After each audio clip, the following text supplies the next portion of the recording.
environments. And again, he will also pronounce properly his co-authors' names.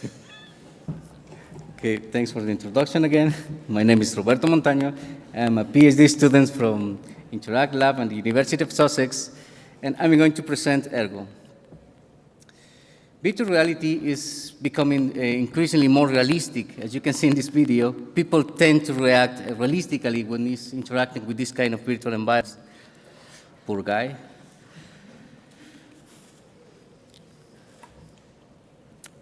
But this is because of the new interaction techniques and systems that allow the user to interact naturally. One example of those is the full body tracking system that is quite good, but this kind of interaction often involves large body movements and can easily lead to overstretching problems. But if you use them for a long periods of time, this can also lead to a body pain or a well-known gorilla arm effect. But how can Erg-O deal with this problem? First, we are doing a delimitation of the reachable space based on user ergonomics, and then we are using an ergonomic evaluation in order to compute the more comfortable positions into this reachable space. But what happened in terms of interaction? If we are trying to reach these blue elements in the limit of the reachable space, we can see the same example of overstretching that we saw before. But what's the difference? If we have the limit in the interaction right here in my hand, and we move this object just 10 minutes toward my shoulder, the posture will be quite different, and the comfort in this posture it will be quite different as well. So it's exactly what we did here. We are using a retargeting technique in order to displace, to move this element to a more comfortable position, but actually we are keeping the elements in place visually and allowing the user to reach them for a more comfortable positions. Now we can see in this example the same overstretching example, trying to reach the elements in the limit of the reachable space. But the interesting thing here is when this retargeting is going on, as soon as the elements fall into the reachable space, this retargeting is starting. And whenever these elements are in the reachable space, the user is able to go from one point to another without going back to the starting position. As I mentioned before, we are using spatial redirecting in order to get more comfortable positions in the interaction based on our ergonomic evaluation, and we are using spatial partitioning in order to control the behavior of those spatial redirections based on this ergonomics evaluation. And one of the main points here is that we are proposing an open-ended multi-objective retargeting, which represents how the user can interact with these retargeted objects into the reachable space, one after the other, and the system doesn't need any previous knowledge about the next target position. An isomorphic visual to physical representation, basically each point in one coordinate system is mapped to another, only one point in another coordinate system, even after the retargeting effect. And we are using an optimization-based computation of these retargeting mappings because this could be applied for multiple purposes. We are using an ergonomic application here. We are defining some factors to be taken into account for our cost function, but I'm going to go in detail a bit later about this. Then this is the representation of our reachable space, but we wanted to see it as a more simple shape.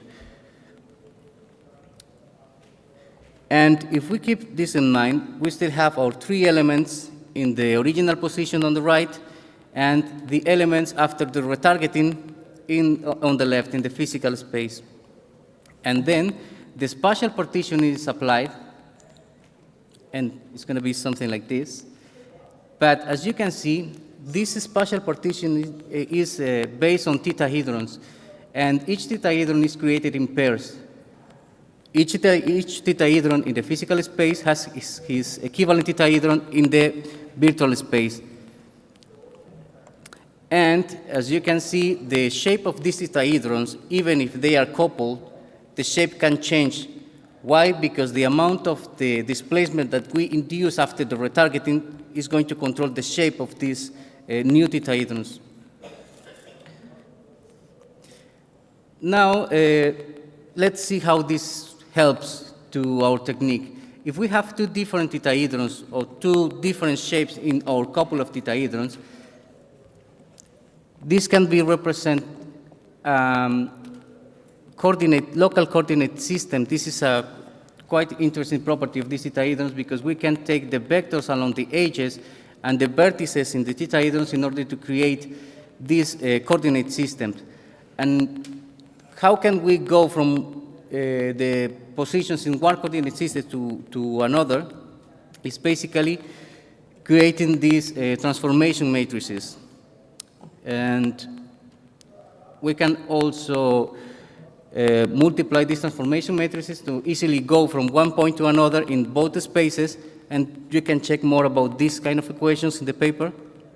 But basically what we're doing, if the user is going through this position in one of the physical thetaedrons, we can map it to the same position, but in the virtual thetaedron, in the equivalent position. The position is still in x, y, z, the same coordinates, but the position in the space is slightly different because the shapes are slightly different as well after the retargeting, of course.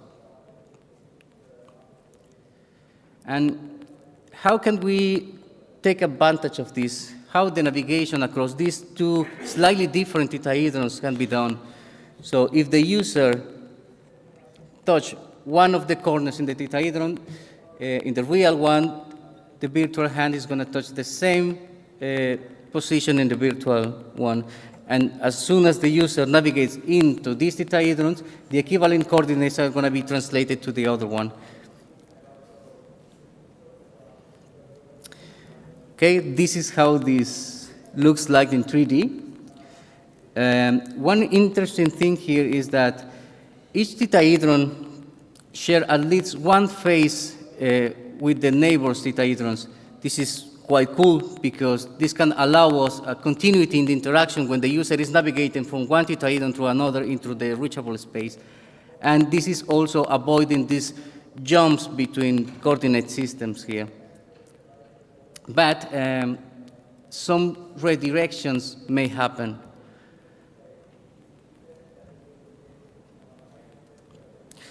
In this case, if the user tries to follow this path by touching point 1 and point 2, and after the retargeting technique, it looks like something like in the left, where a redirection, slightly redirection may happen.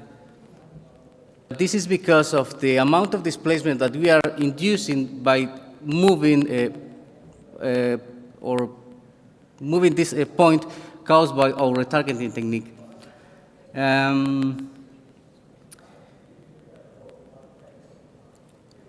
Then we need to compute the amount of displacement that we can induce by these retargeting techniques, and we need to take into account some things in order to know how much we can move these points in the environment.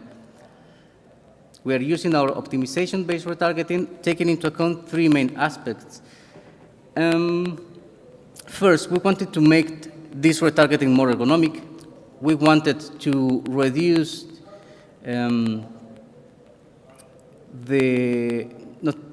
we wanted to use displacement that can be really not noticeable for users, and we also wanted to reduce distortion by keeping physical shapes in the number of elements. For example, the spatial relationship between elements, of course the shape, and we are taking this as a factors in our cost functions, and if we are giving more importance to one point to another, we can generate different behaviors in these retargeting techniques.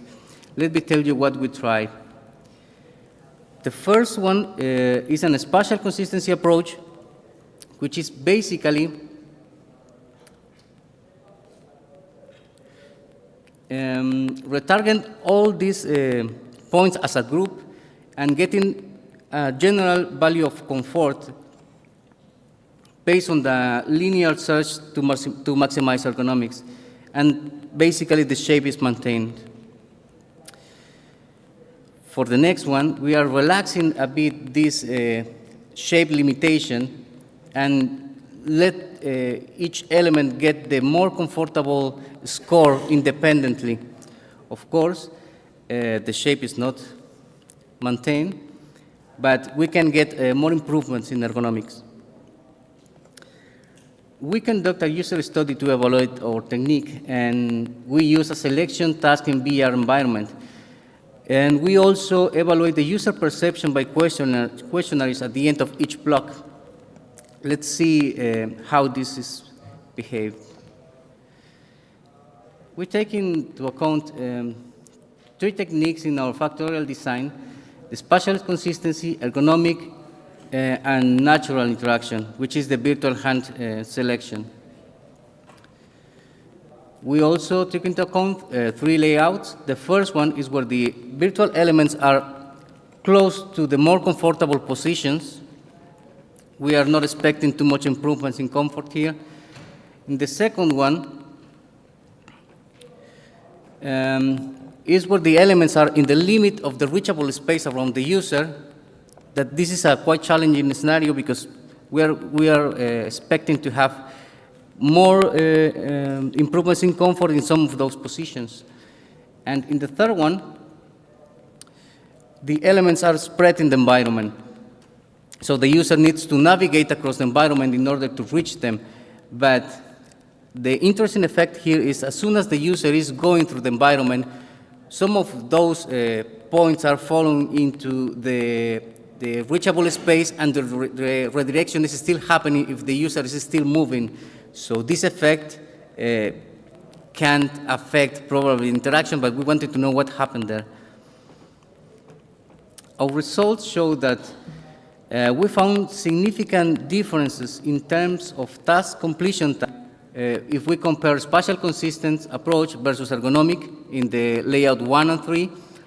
But we also found significant differences in this task completion time if we compare spatial consistency versus natural, which is quite good because it means that we are also improving task completion times versus the best kind of interaction that we can have, which is the natural.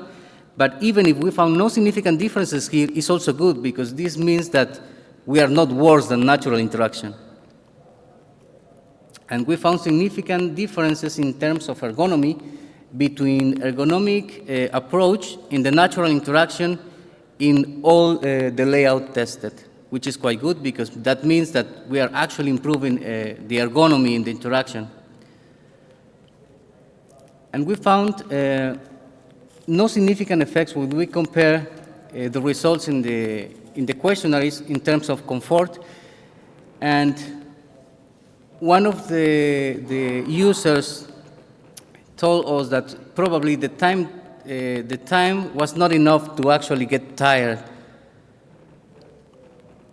And ergonomic approach was perceived as an approach allowing easier reachability and less overstretching comparing with the other 2 approaches, even natural.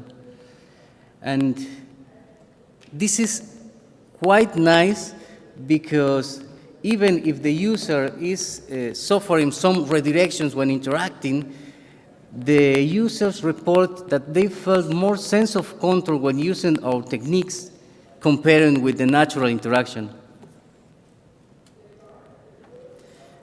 As a conclusion, we present Erg-O, which is a multi-object open-ended retargeting technique for manipulation in VR, and we present a formalization of manipulation technique. We also describe 2 examples of retargeting strategies according to the spatial and ergonomic criteria. And we evaluated the performance of Erg-O compared to a traditional virtual hand base as a baseline. Our results showed some improvements in ergonomics and no significant effects on performance or sense of control. And we also discussed how Erg-O can be applied to another context. That's all for my part, and thank you.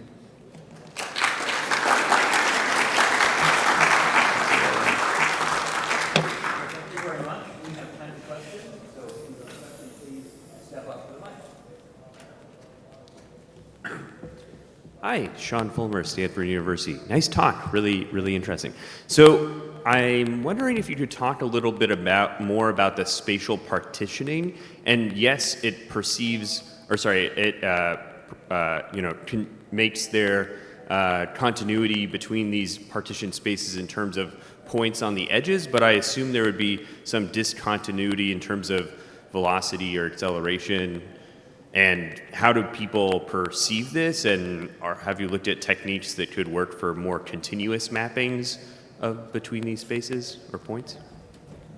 Yeah, actually, this kind of effects can happen, of course, but when the user is moving the hand, the hand motion is also attenuating this kind of redirection effect and also small changes in the speed. So was not really noticeable in the experiment. That was quite nice as well. So I guess, but are there things in your optimization that you do to minimize the speed discontinuity? Or it seemed like that wasn't one of the things you were optimizing for. Are there some guarantees you have, or you're just sort of, it seems like it depends on how much you partition the space and what the optimization inside that would be. Actually, one way to reduce this kind of effects is by taking care of how much displacement we are inducing by using our retargeting technique, because if this distance is too much, so of course the differences between the mappings in the spaces is going to be a lot. So these redirections is going to affect much more in this kind of interaction. But in this case, we try to keep a lower noticeable range in this retargeting. So it was, I think, between 6 and 10 centimeters. And this keeps these redirections too low. Okay, thank you.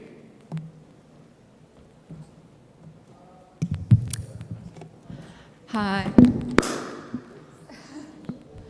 I have a question about whether your work is at all related to or informed by ergonomic analysis of, for example, high-performance athletes and the way they move. If this kind of techniques can be applied for another environment, so I don't know. Yeah, so I know better. in athletics, for example, athletes might be tracked with the angles of their joints measured for optimizing their performance, and I'm just wondering if there was any information from that field that you brought in for this at all. In this case, we are using OptiTrack tracking system and Kinect that we can easily lead to tracking a specific number of people, and we can also provide some information about the behavior of these people into the environment. But this is not something that we are doing here, but this could be easily moved to another fields. For example, if you want to interact with several objects into the reachable space or do a kind of multi-object retargeting, this can be easily adapted to another fields. Okay, thank you.